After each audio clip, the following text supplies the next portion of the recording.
Thanks for joining us. I'm Paris Schutz. This is Paris on Politics. Each week we bring you analysis of the biggest political stories, whether they come from the back rooms of City Hall or out on the street in the neighborhoods. And this week, the big national story. Former President and Republican nominee Donald Trump spoke out this morning after his conviction on 34 counts in New York.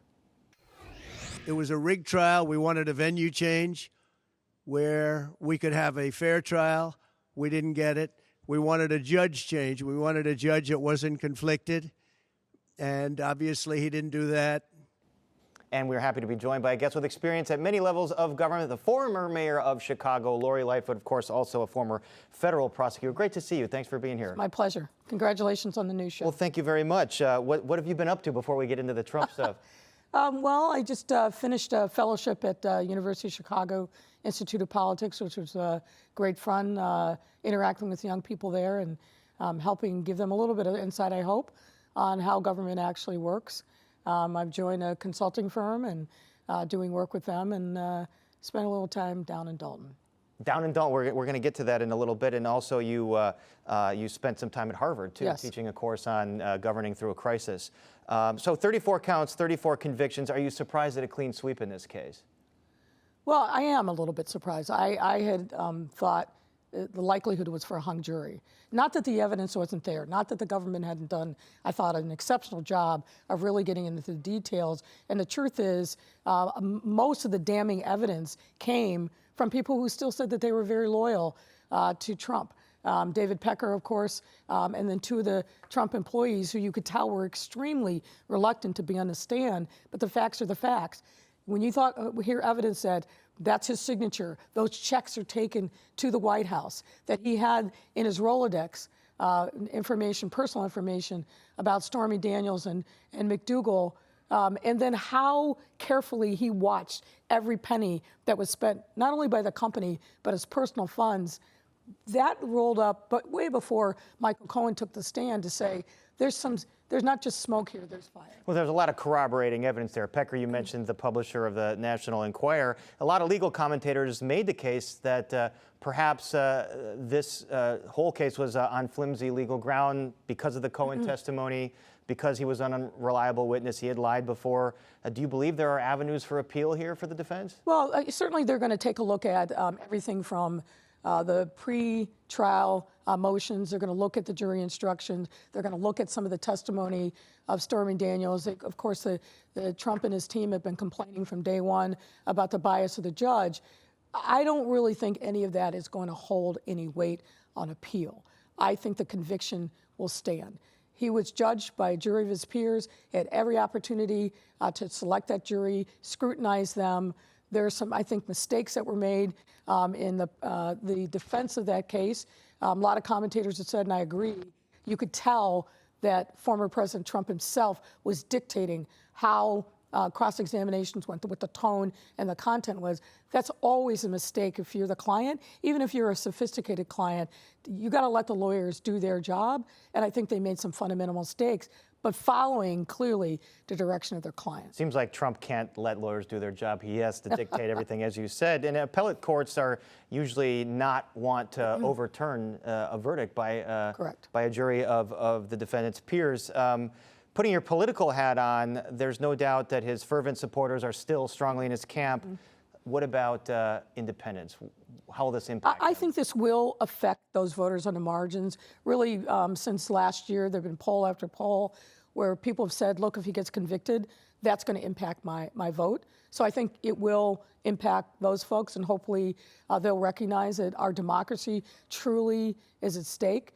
He gave a press conference denouncing the jury's verdict, and most of the words that came out of his mouth, to the extent that they were comprehensible, were a series of lies about the change of venue, about the judge, about things that he claimed he was unable to do in defense of himself against the government's charges, some of which were never even put forward by the defense. Look, this case has been up to the appellate court a couple times on the various gag orders and a change of venue.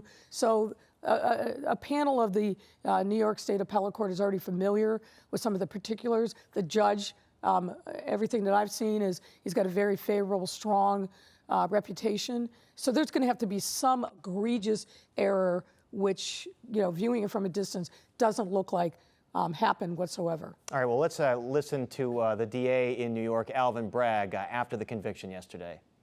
While this defendant may be unlike any other in American history, we arrived at this trial and ultimately today at this verdict in the same manner as every other case that comes through the courtroom doors, by following the facts and the law and doing so without fear or favor. So Trump faces up to 4 years in prison for each count. If you're the prosecutor here, what would you argue for? And how do you think the judge would handle this? Look, it's a complicated thing to think about putting a former president with a Secret Service detail into a state prison. I think that's unlikely to happen. But the challenge is Trump is completely unrepentant. He's never accepted responsibility. He continues to lambaste the system and talk about it being rigged. When you're a judge looking at a sentencing, and I've been on both sides of this, the V in this, both as a prosecutor, also as a defense attorney, you want your client to be, the defendant to be betrayed in the best possible light.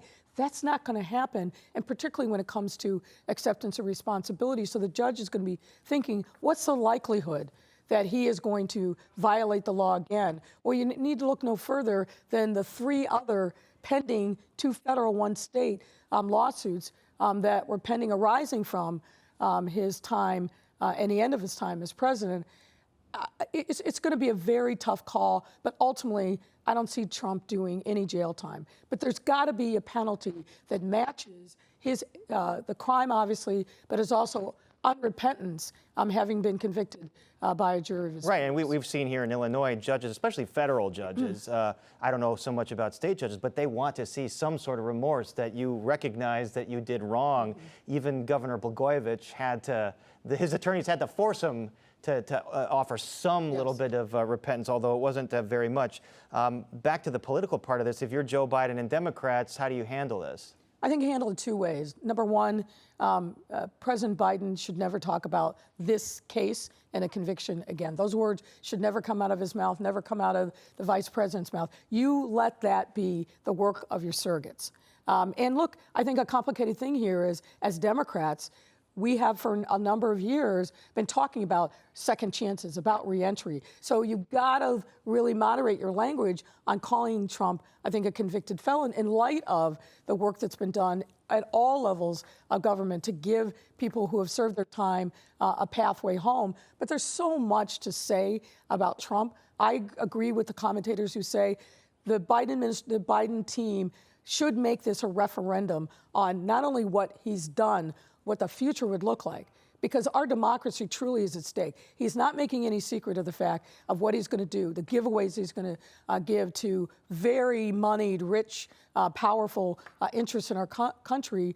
And also, Biden's got to run as a record. He's got an extraordinary record of growth, of economic growth, of job growth, lots of things that people have talked about for decades, but he got it done in the first 2 years of his presidency, but that news hasn't broken through. So why do you think that is? Because there's a lot of polling that says folks don't feel great about the economy, perhaps because of inflation, even though the numbers are pretty good. Well, look, I do think inflation absolutely plays a part of it. But if you look at what's happening in cities and towns all across the country with, for example, the infrastructure bill, with the ARPA dollars that came to save cities like Chicago from the abyss that we were on the precipice of because of COVID, there's a good story to tell. No secret, and I'm biased. I think the mayors are the best vehicles to tell that. But there's a lot that needs to be said. But it's hard to break through the local news. And you know this as well as I do. People like the conflict and the tension. Happy news doesn't sell, but there's a lot of really good news that the Biden campaign has to keep hammering away at, from the president, the vice president, but also from surrogates. But I also think we can't lose sight of the fact choice matters. You look at state after state of what's happening. Really, so on the abortion issue, you're saying hammer that home. We're really going to criminalize women who take contraception? Is that where we're at? We're going to criminalize people who want to have a child and are using IVF? There's a million reasons why life will be radically different if Donald Trump and his cohort come back into power.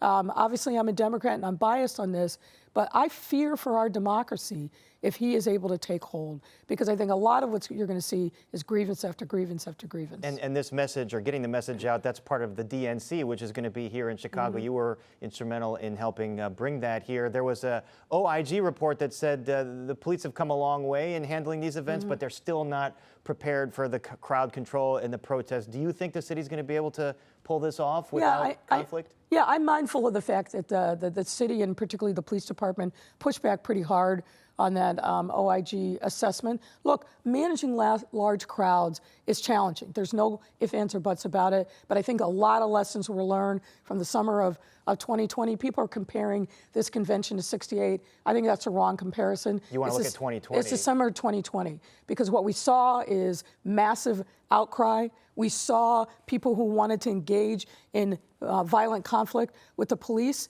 I think that's a better exemplar. And there was a lot that was done to retool the training, to make sure that police understand what they need to do and frankly not do in reacting to a crowd of that size. Got to safeguard First Amendment rights first and foremost, but you also have to be prepared for the violence that's definitely going to come. And with what we've seen in the kind of spring uprising, if you will, on college campuses, some of that is definitely going to flow. I'm mindful of the fact that as we're taping, we heard from President Biden today that he has now called for a ceasefire. I hope that gets socialized and comes into fruition. But there's still going to be protests. There's protests at every political convention from the beginning of our republic. So we'll be prepared. I feel confident. And the city does have experience with many big events. Yes. You mentioned the summer of 2020. I want to bring up one more thing in the news. Soldier Field. You know, you had floated that plan to renovate Soldier Field. The Bears want to stay in the city. What do you think about their proposal for a dome stadium and to get at least $2 billion in taxpayer funds? Well, it's not what I think. I think the legislature and the governor has already spoken. Look, the Bears should stay in Chicago. I've made no secret of that. As a longtime Bears season ticket holder, as a fan of the Chicago Bears, not the Arlington Heights Bears, with due respect to our neighbors to the north and west. The deal needs to be worked out. I'm not sure that this is the right deal. There's a lot of things about it that I think are highly problematic, and those have been talked about. But somehow we need to come together, and I don't want to leave out my White Sox. My White Sox need some support as well. So you like that proposal in '78? Well, look, I think what I would say is this. The original structure of the Illinois Sports Facilities Authority doesn't work for anybody. It's got to be recapitalized. It's got to be rethought. And look, the teams need more reliable revenue outside of just the ticket sales. And I think in all these venues, we've got to be thinking about how do we make these attractive year-round venues. Dare I say it, look at what the Packers have done at Lambeau Field. It pains me. It pains me to say that. But the truth is, we've got to, I think about the economics from the position of the sports team, but we can't give away the store at the same time. So that balance, I hope, will get struck so that the White Sox are taken care of as well as the Bears. Speaking of balance, there isn't much of it in the suburb of Dolton. And folks that have watched Fox 32 and Dane Placco's reporting on Mayor Tiffany Henyard know all about what's going on down there. She is under investigation by the FBI. Trustees there hired you to investigate Mayor Henyard and the town. Then she vetoed that. So is that the end of it? No, my expectation is that relatively soon, maybe as early as Monday, June 3rd, there will be an override vote carried by a majority of the trustees. But we haven't been quiet. We've been continuing to do our work. I'll just say it's unlike anything I've ever seen. But the people of the village of Dolton deserve a government that actually works for them, that is transparent, that is fiscally responsible. I think that's what the majority of trustees really want. And clearly, every meeting is packed to the gills with people wanting to understand what's happened and, frankly, be able to articulate their concerns. They have a right to be concerned, and I'm hoping things will turn around. So stay tuned. On Monday, they might vote to override, and that might be back on then. Correct. Yeah, I want to bring up a quote you gave to Chicago Magazine. You kind of looking back on your tenure, you said, quote, "There are a lot of people shooting at you. You got to know who your enemies are and know that they're working every single day to undermine you. I don't know that I totally appreciated that early on." When you say who your enemies are that are shooting at, who are you talking about? Look, there are people here in this city, but in every city, I think, that define themselves in opposition to whoever's in power.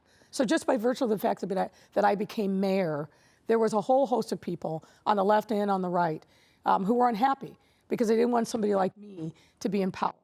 They didn't think I represented what their views were. And really, again, this is on the left and the right. So I've had a little time to reflect upon that. But that kind of permanent opposition that's there is something that every elected official, particularly as a mayor of a big city, you got to be able to contend with that. You know, I was really focused in the initial months on let's make sure that we overcome our massive historic budget deficit. I want to get out into the city, and particularly parts of the city that haven't seen a mayor before. And then, of course, we have the teacher strike and then COVID. But I leave office a year now plus. I think folks with my head held high. Read between the lines there on what you might be referring to. Mm-hmm. So you say you leave your office with the head held high. Do you have any plans for politics in your future at all? Look, I'm always going to be interested in politics, but I will never be a person who puts myself again before the voters. That time has come and passed for me. I don't regret any minute of my tenure. In fact, I enjoy it. I look back on it as an incredible experience and an honor to have been the 56th mayor of the city, but I will not be a candidate for election again. All right.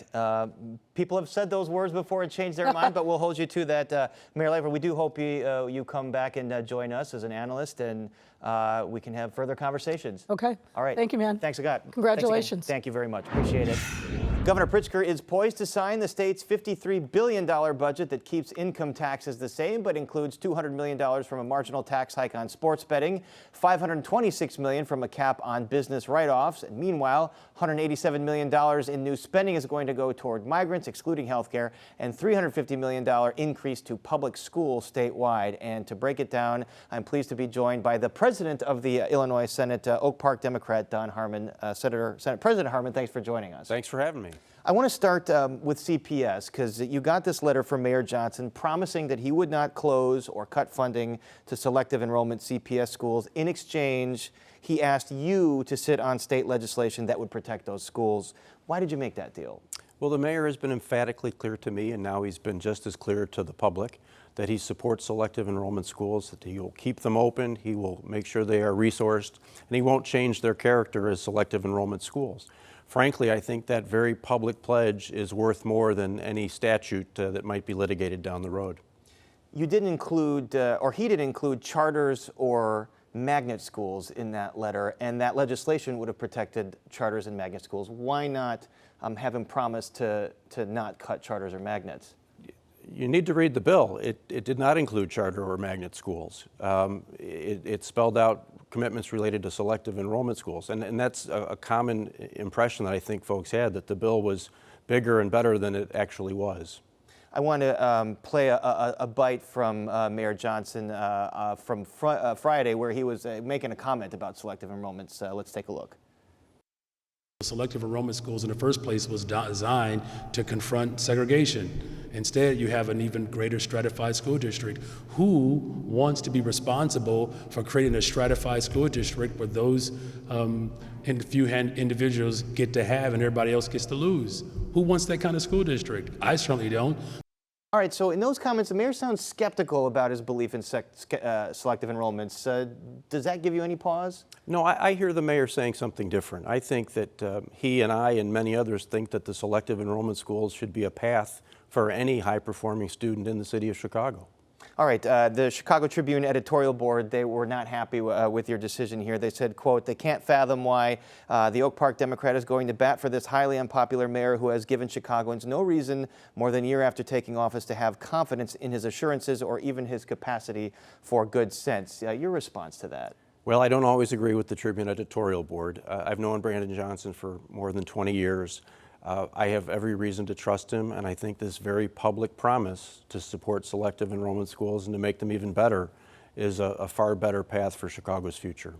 Another path for Chicago's future that the mayor wants is $1 billion more for CPS. He did not get that or anywhere near that. How come? We have promised to continue to push money into kindergarten through high school schools.